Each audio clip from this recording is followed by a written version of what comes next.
Hola amigos, ¿cómo están? Bienvenidos a Libro Claroscuro, a miércoles de reseña.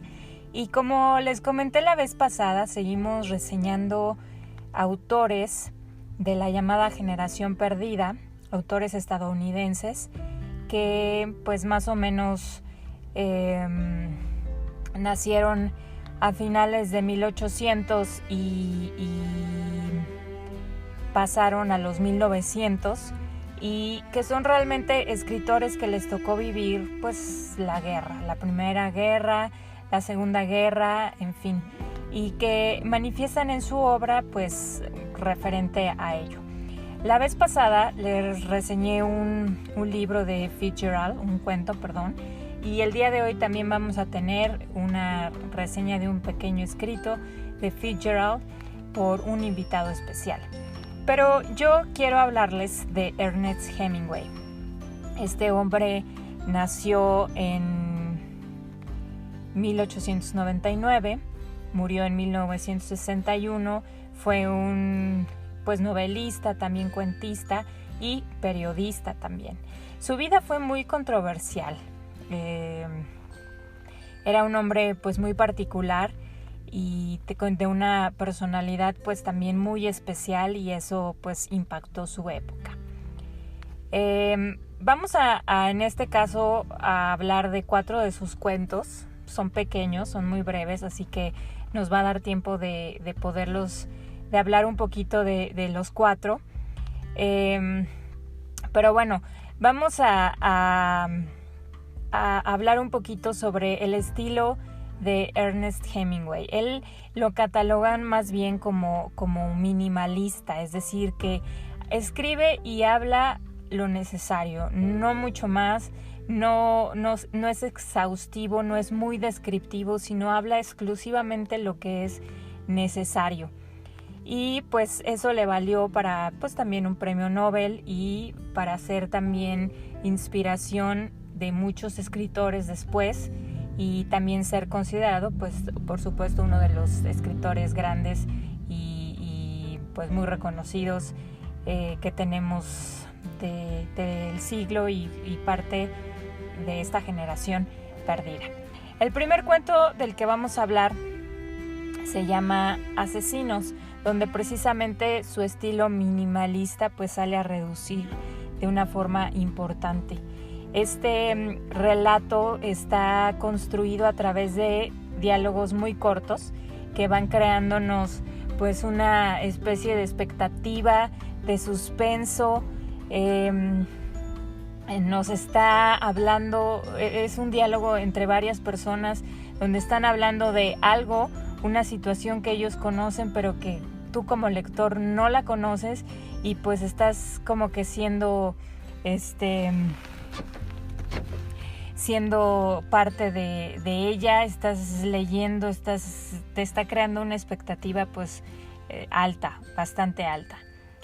Esta técnica que él ocupa aquí es la del llamado iceberg, ¿no? O el témpano de hielo, que oculta la mayor parte del relato o todo el sustento debajo del agua, dejando solamente pues la parte visible hasta arriba, que es la punta, y que es lo que él nos está contando y nos está narrando, y es solamente, quizá yo me lo imaginé así como mientras lo estaba leyendo, como cuando te subes al metro o al camión y vas escuchando una conversación entre 2 personas y solo escuchas eso, lo que ellos van diciendo, y pues te va dejando oportunidad para que tú vayas ideando o proyectando toda la historia que viene detrás de la conversación que estos están teniendo.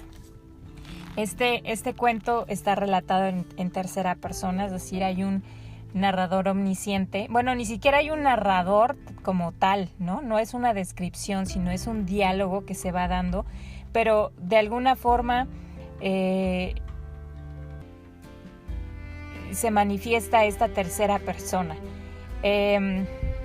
Esto ocurre en un restaurante en un pueblo llamado Summit, y un par de asesinos, por eso se llama así el cuento, que se llaman Al y Max, entran a este establecimiento buscando a Ole Anderson, el sueco, así como le dicen, porque lo quieren matar. Y entonces se va desarrollando un diálogo entre George, que es el que atiende este restaurante, y un chico que se encuentra ahí que se llama Nick, y por otro lado el cocinero, que es un negro, así lo expresa el texto, y pues deciden esperar ahí a Ole Anderson, que suele cenar ahí todas las noches, y por alguna razón esperan y esperan, pero esa noche él no llega a cenar. Así que deciden irlo a buscar a su casa o a la posada donde suele quedarse a dormir. Pero para eso, Nick, el chico que se encuentra ahí, se adelanta para poder avisarlo y ponerle sobre aviso que este par de asesinos lo están buscando y que lo quieren matar. Y sin embargo, cuando llega con Ole Anderson y le cuenta toda esta situación, él simplemente pues elige y decide no hacer nada. Sabe que lo van a matar, sabe que es inevitable y simplemente de esa forma lo manifiesta. Y bueno, simplemente después de eso nunca sabemos si lo logran matar o no. No hay mayor desenlace, pero al mismo tiempo pues deja todo abierto para que tú como lector hagas y ates los cabos y hagas el desenlace que quizá pues mejor te parezca de acuerdo a lo que a los elementos que te fueron dados durante este pequeño relato a través de diálogos. Honestamente, la primera vez que lo leí me dejó así como una sensación de vacío, diciendo esto es todo, y sin embargo lo leí varias veces y pude comprender el gran trabajo que hizo Hemingway con este pequeño relato. Ojalá así fuéramos todos, y fue esa ilustración la que me vino a la mente. Cuando tú escuchas una conversación aislada de un par de personas hablando, nunca llegas a saber qué pasó, cómo se desenvolvió, pero eso te da bastante idea o bastante material para que tú crees la historia que más se acerque a la lógica que tú pienses que encaja con todo esto que ya escuchaste. Bueno, eso fue el cuento de Asesinos. El siguiente cuento se llama Colinas como elefantes blancos, un curioso título, y realmente este título de Colinas como elefantes blancos se repite bastante a lo largo de este cuento. Bueno, ¿qué puedo decirles de este cuento? Es otra historia desarrollada a través de diálogos entre un hombre y una mujer. El único nombre que mencionan es de Jig o Jig, no sé cómo se pueda pronunciar. No sé qué nacionalidad sea ella, pero parece que todo esto sucede en España, en una estación de tren. Y es lo mismo, hay tantas cosas sueltas que te dejan a la imaginación y a tu elección, pero es un diálogo constante entre él y ella, y están hablando acerca de una operación. Él la está instando a hacerse esta operación, cosa que es muy sencilla, y ella por una u otra causa que no expresa tampoco, pero que a través de las palabras y un poco de la descripción de su lenguaje corporal también explica que no es algo que ella quisiera en realidad. Y lo discuten pues en un tipo bar al calor de unas cervezas. Lo están hablando, ella realmente lo que quiere es no hablar del tema, y él por otro lado la quiere persuadir de sí hacerlo. Y entonces es un diálogo así un poco quizá común, como el que podemos ver con cualquier pareja normal, y todo el tiempo está haciendo referencia porque ella tiene a la vista unas colinas y ella manifiesta que son colinas que parecen elefantes blancos. Y realmente tiene un poco más de profundidad, ya que, por ejemplo, esta expresión elefantes blancos, sabemos o es común que signifique, pues un elefante blanco es aquello, una cosa, un objeto que nos absorbe más trabajo, quizá esfuerzo y dinero de lo que nos reditúa o prácticamente no nos da nada a cambio.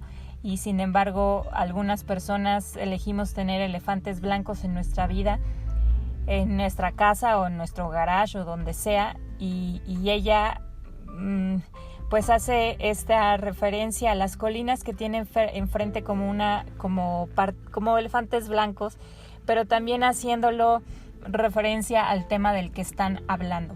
Nunca aclara absolutamente nada del tema del que están hablando, de qué operación se trata, etcétera. Les decía yo, como el anterior, en donde nos deja claro que es pues algo que no nos va a decir y que tú bien te puedes imaginar. Muchos críticos y estudiosos dicen que habla de un aborto, de una operación para hacerse un aborto, ya que, bueno, da muchas referencias el mismo texto acerca de que pues es la única forma de que ellos dos como pareja vuelvan a estar como antes y vuelvan a estar felices, evitando una situación que ninguno de los dos quería, y que entonces eso los va a ayudar, digamos, a salir adelante. Pero es también otra obra cortita, pero muy interesante, dado pues la forma en la que está escrita, también dejando mucho a la imaginación, y pues también es un poco entretenida y divertida, pues por lo que les decía, es una conversación quizá muy común que puede tener cualquier persona con su pareja. Ok, vamos al siguiente cuento. Este es En el muelle de Esmirna, pero este es más bien una crónica. Resulta que Ernest Hemingway, así como les dije, él pues era ya escritor y cuentista, pero también fue periodista, y él fue enviado a cubrir la guerra greco-turca en 1919, de 1919 a 1922.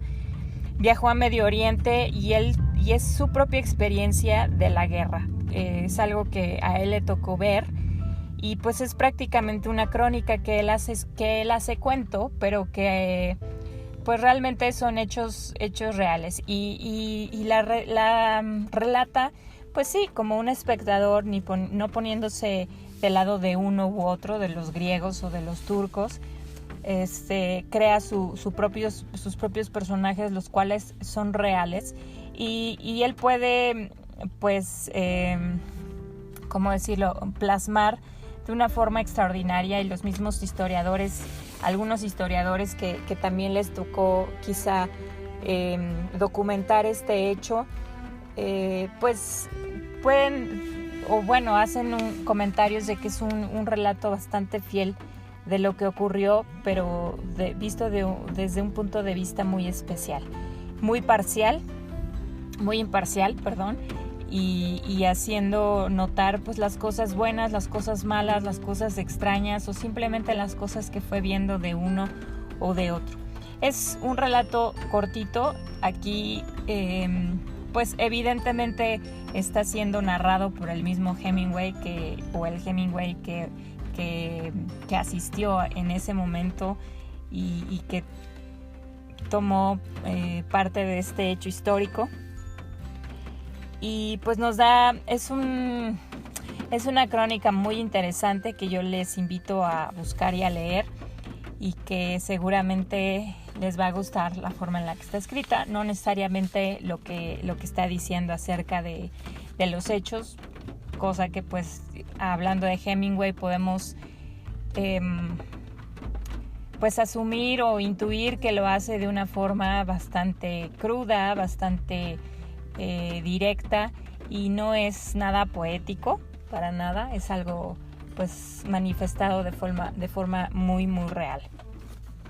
Y por último tenemos Un lugar limpio y bien iluminado, así se llama el último cuento del que vamos a hablar.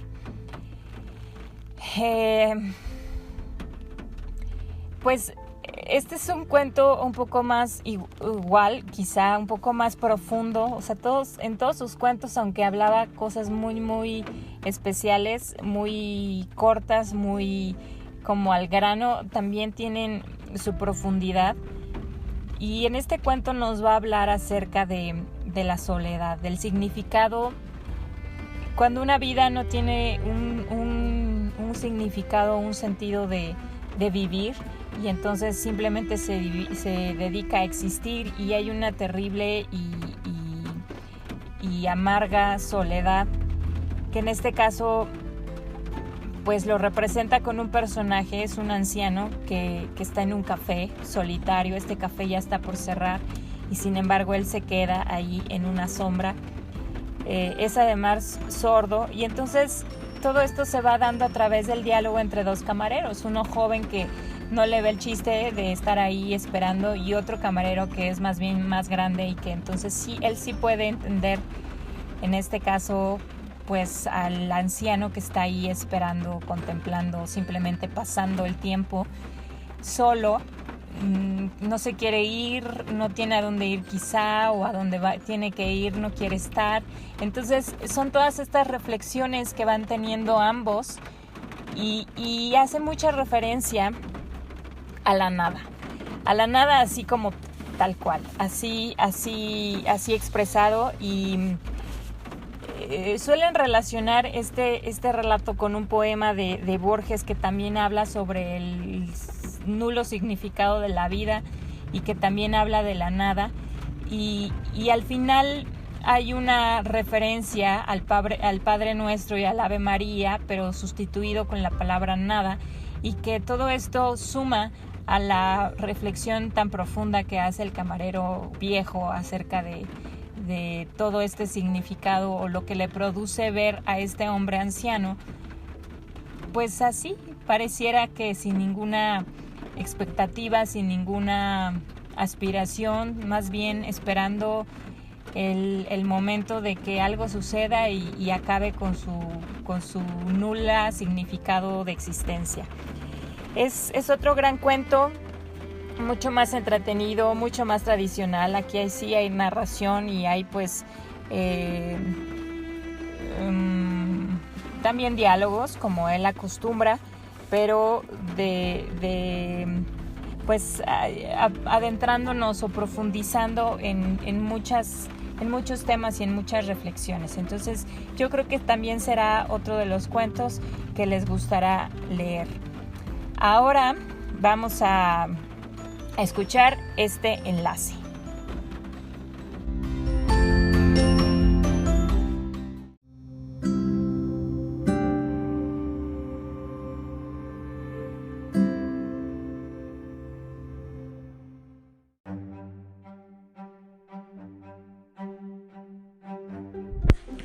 Hola amigos, yo aquí ando de colado nada más para platicarles de un pequeño cuentito. La semana pasada Carolina nos hizo favor de platicarnos de un grandísimo cuento, un diamante más grande que el Ritz, de Scott Fitzgerald, y pues se nos quedó por ahí en el tintero un cuentito que les quiero platicar de él, que se llama La tarde de un escritor.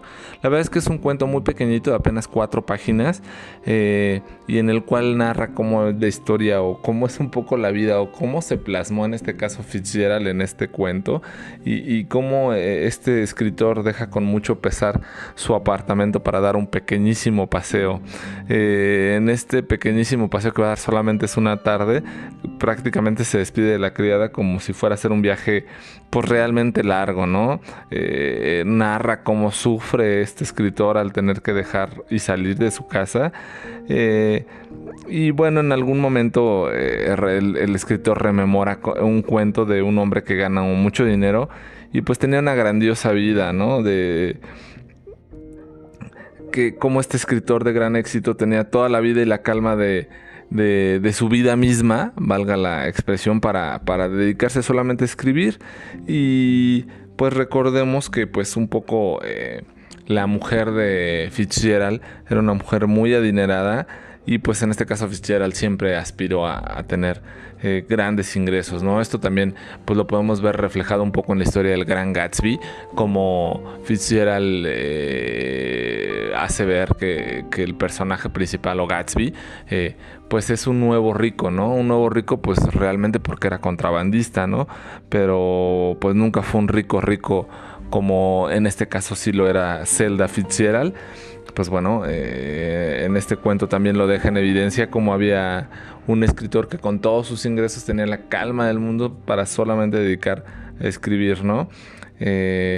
Al fin de este cuento, el escritor, después de ciertos recuerdos y memorias y semblanzas, regresa a su departamento y entra a su despacho entre miles de libros y decide que mejor va a tomar una fiesta en lo que espera la cena, ¿no? Y en este pequeñito cuento nada más nos deja ver cómo en una historia sin mucha acción encontramos tantos y tantos pensamientos, preocupaciones y costumbres y temores que tienen los escritores, ¿no? Por ahí dicen que muchas veces los escritores, o en este caso a veces los lectores, nos pasa que cuando tienes ciertas actividades empiezas a procrastinar, o esta palabra muy actual, en el cual te dedicas a hacer todo pero realmente no haces nada, o buscas la forma de hacer todo para no tener que hacer lo que realmente tienes que hacer. En este caso pues él como escritor realmente tenía que escribir y empieza a hacer de todo para no tener que escribir, ¿no? Igual muchas veces nos ha pasado seguramente a nosotros, y en este cuento lo deja ver como la tarde de un escritor es pues aparentemente muy común entre los escritores, pero por otro lado también es algo muy complicado de superar, ¿no? Este proceso en el cual te la pasas distrayéndote con tal de no llegar a la misma hoja en blanco que muchas veces amenaza y aterroriza a todos los escritores. Bueno, pues esto fue la tarde de un escritor, de Scott Fitzgerald. Te agradezco, Caro, que me dejaras meter este cuentito en tu reseña del día de hoy. Pues les mando saludos y nos estamos escuchando.